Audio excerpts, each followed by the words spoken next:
বাড়িতে কিসের তোড়জোড় চলছে এখন? বাড়িতে আজকে আমাদের লক্ষ্মী পুজো, মানে আজকে কালী পুজোতে, কালী পুজো রাত্রেবেলা আমাদের বাড়িতে লক্ষ্মী পুজো হয়, দীপান্বিতা লক্ষ্মী পুজো। আমরা এই পুজোটাই করি, কোজাগরীর লক্ষ্মী পুজো হয় না, তাই সেই জন্যই তারই তোড়জোড় চলছে। এদিকে হচ্ছে খিচুড়ি, নাড়ু হয়ে গেছে, এই যে এখানে নাড়ু আছে, পায়েস হয়ে গেছে, ফ্রাইড রাইস হবে, আলুর দম হবে, লুচি হবে, সুজি হবে, পায়েস হবে, খিচুড়ি আর 5 রকম ভাজা আর খই মুরগি যেরকম থাকে। আর এই দিকে দেখো দিদি আলপনা দিয়েছে, যিনি ক্যামেরা করছেন তিনি আলপনা দিয়েছেন, খুব সুন্দর দিয়েছে, ছোটখাটোর মধ্যে প্রত্যেকবার দিদি দেয় আর আমি সাহায্য করি একটু আধটু। কালকে আমরা 5টা অবধি দিয়েছি, ভোর 5টা, জানেন দিদি, ভোর 5টা অবধি আমরা আলপনা দিয়েছি, মানে আমি সঙ্গ দিয়েছি, দিদি আলপনা দিয়েছে।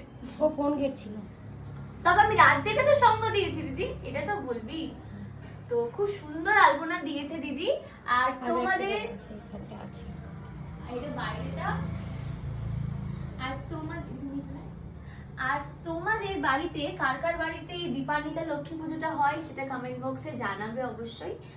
আর সবাইকে নেমন্তন্ন করছি, আমাদের পুজো হচ্ছে বাড়িতে, সবাই চলে এসো, প্রসাদ নিয়ে যাও, প্রসাদ খেও। আর শুভ দীপাবলি, সবাই খুব খুব খুব ভালো করে কাটাও।